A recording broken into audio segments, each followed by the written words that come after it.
ప్రభునందు ప్రియులారా, ప్రభు పేరిట నా ప్రేమ వందనాలండి. ఈరోజు మనము కొరింథీయులకు రాసిన మొదటి పత్రిక మొదటి అధ్యాయము 10 నుండి 12 వచనాల వరకు చదువుకుందామండి.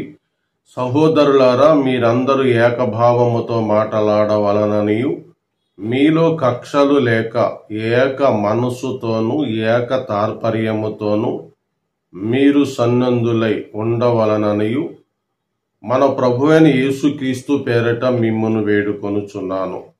నా సహోదరులారా, మీలో కలహములు కలవని మిమ్మును గురించి క్లోయ ఇంటి వారి వలన నాకు తెలియవచ్చెను. మీలో ఒకడు నేను పౌలు వాడను, మరొకడు నేను అప్పుల్లో వాడను, మరి ఒకడు నేను కేపా వాడను, ఇంకొకడు నేను క్రీస్తు వాడనని చెప్పుకొనుచున్నారని నా తాత్పర్యం అని పౌలు చెప్తూ ఉన్నాడు. చదవబడిన ఈ లేఖనాలు మన వినికిడిలో ప్రభువు దీవించును గాక. ప్రియులారా, మన సంఘాలలో ఇలాంటి విభేదాలు ఉన్నాయా అండి? ఆలోచించండి. ఆనాడు కొరింథీ సంఘం ముక్క చెక్కలైంది. అందరూ క్రీస్తు వారు అని చెప్పుకోవాలి కానీ మనుషులు భక్తిని చేస్తున్నారు. కొందరు అపోల్లోను పూజిస్తున్నారు, మరికొందరు కేపాను పూజిస్తున్నారు, పౌలును పూజిస్తూ ఉన్నారు. ఇది చాలా భయంకరమైన పరిస్థితి. సంఘాలలో గ్రూపు రాజకీయం ప్రారంభమైంది. ఒక గ్రూపు నేను వీళ్ళ పార్టీ వాళ్ళ పార్టీ అంటూ ఐక్యతగా ఉండవలసిన సంఘం ఈరోజు ఈ సంఘం ఏమైందంటే ఏకభావము లేదు, ఏక తాత్పర్యము లేదు. కాబట్టి ముక్క చెక్కలైపోయిన సంఘముగా మనము చూస్తున్నాం. పౌలుకి చాలా బాధేసింది ఇదేమిటి అని. ఈ రోజున ఇంటి పేర్లతో సంఘాలు పాడైపోతున్నాయి. ఈ రోజున కలహాలు, మా వాళ్ళే, మా క్యాస్టే. ఇక ప్రభువు నమ్ముకుంటే నీకు ఇంటి పేరు ఎక్కడది? ప్రభువు నమ్ముకుంటే నీకు క్యాస్ట్ ఎక్కడది? ఈ సావకుండానే ఇందులో నీవు పాపాలలో ఒక పాపమైన క్యాస్ట్ సావకుండానే, ఇంటి పేరు సావకుండానే క్రైస్తవుడు అయిపోతున్నావు. సాతాను ఎలాగా మబ్బు పెడుతుందో చూడండి. నేడు పరిస్థితులు ఇట్లా ఉన్నాయి. అయితే వింటున్నారా? వింటలేదు. బైబిల్ బాగా చదివిన వాళ్ళు కూడా నా ఇంటి పేరు అని చెప్పేసి ఒక పాస్టర్ చెప్పుకుంటుంటుంటే నిజంగా ఏమి చెప్పాలో నాకు అర్థం కాలేదయ్యా అస్సలు. కాబట్టి ఎలాంటి పరిస్థితులు ఉన్నాయో చూడండి. ఇనుచున్న మీరైనా మారండి. మనకి ఇంటి పేరు లేదు, మనకు కులం లేదు. మన ప్రభువు మాత్రం ఆయన రక్తంలో మాత్రమే ఉన్నాం. మన కొరకు ప్రాణం పెట్టి సమాధి చేయబడిన యేసుక్రీస్తునందు మాత్రమే మనం బ్రతకాలి సుమ. కాబట్టి మరొకని యందు మనము బ్రతకకూడదు. కాబట్టి దేవుని యొక్క కుమారుడైన యేసుక్రీస్తు మనకేం చెప్తూ ఉన్నారంటే, యోహాను సువార్త 13వ అధ్యాయము 34వ వచనములో ఇలా పలుకుతున్నారు, మీరు ఒకరికొరనొకరు ప్రేమింపవలనని మీకు క్రొత్త ఆజ్ఞ ఇచ్చుచున్నాను. ఒకరినొకరు ప్రేమించుకోండి అంటున్నాడు ఆయన.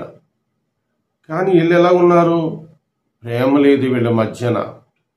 పార్టీలు ఉన్నాయి. నేను మిమ్మును ప్రేమించినట్టు మీరును ఒకరినొకరు ప్రేమింపవలెను. మీరు ఒకని ఎడల ఒకడు ప్రేమ కలిగిన వారైన ఎడల దీనిని బట్టి మీరు నా శిష్యులని అందరూ తెలుసుకుందురు. యేసు ప్రభువుని నమ్మిన శిష్యులు వీళ్ళు. యేసులా బ్రతికే వారని అందరూ తెలుసుకుంటారు. నేను మిమ్మల్ని ప్రేమించినట్లు మీరును ఒకరినొకరు ప్రేమించుకుంటే. మరి ఇప్పుడు కొరింథీ సంఘం వారిని గురించి ఎలాంటి అభిప్రాయం ఉంటుంది? ఆలోచించండి. సహోదరులారా, మీరందరూ ఏకభావముతో మాటలాడవలననియు అన్నారు. అంటే వీళ్ళు ఏకభావముతో మాటలాడలేని పరిస్థితులు ఉన్నాయి. మరి ఏమున్నాయి? మీలో కక్షలు ఉన్నాయి అంటున్నాడు. కక్షలతోటి ఉన్నారు. ఈ రోజున క్రైస్తవ సంఘాలు ఇలాగనే ఉండి ఎక్కడికి బల దగ్గరికి వెళ్ళిపోతున్నారు కదా. బలలో పాలుపొందులు కలిగి ఉన్నవారుగా ఉంటున్నారు. కక్షలు కక్షలు కక్షలు ఎంత ప్రమాదకరమైన రోజుల్లో ఉన్నామో చూడండి. అపవాది మనుషులను మింగేస్తుంది. జాగ్రత్త సహోదరుడా. ఫిలిప్పీలకు రాస్తూ 2వ అధ్యాయము 1 నుండి 2 వచనాలు. కావున క్రీస్తునందు ఏ హెచ్చరికైనను, ప్రేమ వలన ఆదరణైనను, ఆత్మయందు ఏ సహవాసమైనను, ఏ దయారసమైనను, వాత్సల్యతైనను ఉన్న ఎడల మీరు ఏక మనస్సునగునట్లుగా ఏక ప్రేమ కలిగి ఏక భావము కలిగి ఉండి ఒక్కదాని యందే మనసుంచుచు నా సంతోషమును సంపూర్ణము చేయుడి అంటున్నాడు. 3వ వచనంలో ఏమంటున్నాడంటే, కక్ష చేతనైనను హృదయత అతిశయము చేతనైనను ఏమి చేయకండి, వినయ మనస్కులైన గలవారై ఒకని ఇనొకడు తనకంటే యోగ్యుడని ఎంచుచూ ఉండండి అన్నాడు. మనం అర్థం చేసుకోవాలి. కొరింథీ వారు అలా లేరు, ఇక్కడ ఈడిపోయినారు. 11వ వచనంలో మీలో కలహాలు. 12వ వచనంలో విభజనలు. ఎంత ప్రమాదమో చూడండి. పౌలు ఈ సంగతులన్నీ చెప్పి వీరిని ఓరకనే మాట్లాడలేదు. నేడు మనము జాగ్రత్తగా గమనిద్దాం. మనము హెబ్రీయులకు రాసిన పత్రిక 6వ అధ్యాయం 5వ వచనం, దేవుని దివ్య వాక్యమును రాబో యుగ సంబంధమైన శక్తుల ప్రభావమును అనుభవించిన వారు. కానీ వీళ్ళు ఏం చేస్తున్నారు? ఇప్పుడు తప్పిపోయిన వారు యేసుక్రీస్తుని మరలా సిలువ వేస్తున్నారు. మీరు ఏకభావముతో ఉంటే వీళ్ళందరూ నా శిష్యులని చెప్పుకుంటారని చెప్పారు. కక్షలతో ఉన్నవాళ్ళు ఏం చేస్తున్నారని అర్థం? యేసు ప్రభువుని మరలా వీరు సిలువ వేస్తున్నారు. కొరింథీయులకు పౌలు గారు 11వ అధ్యాయంలోను 18వ వచనంలో ఇలాగా మాట్లాడుతున్నాడు. ఇలాంటి మాటలు నా గురించి నీ గురించి ప్రభు మాట్లాడకూడదు. మొదట సంగతి ఏదనగా, మీరు సంఘమందు కూడి ఉన్నప్పుడు మీలో కక్షల కలవని వినుచున్నాను, కొంత మట్టుకు ఇది నిజమని నమ్ముచున్నాను. సంఘమందు వీళ్ళు కూడుకొని ఉన్నప్పుడు ఎలాంటి పరిస్థితులు ఉన్నాయి? సంఘములో కూడుతున్నారు గాని కక్షలతోనే కూడుతున్నారని 11వ అధ్యాయంలో మరలా జ్ఞాపకమును చేస్తూ ఉన్నాడు.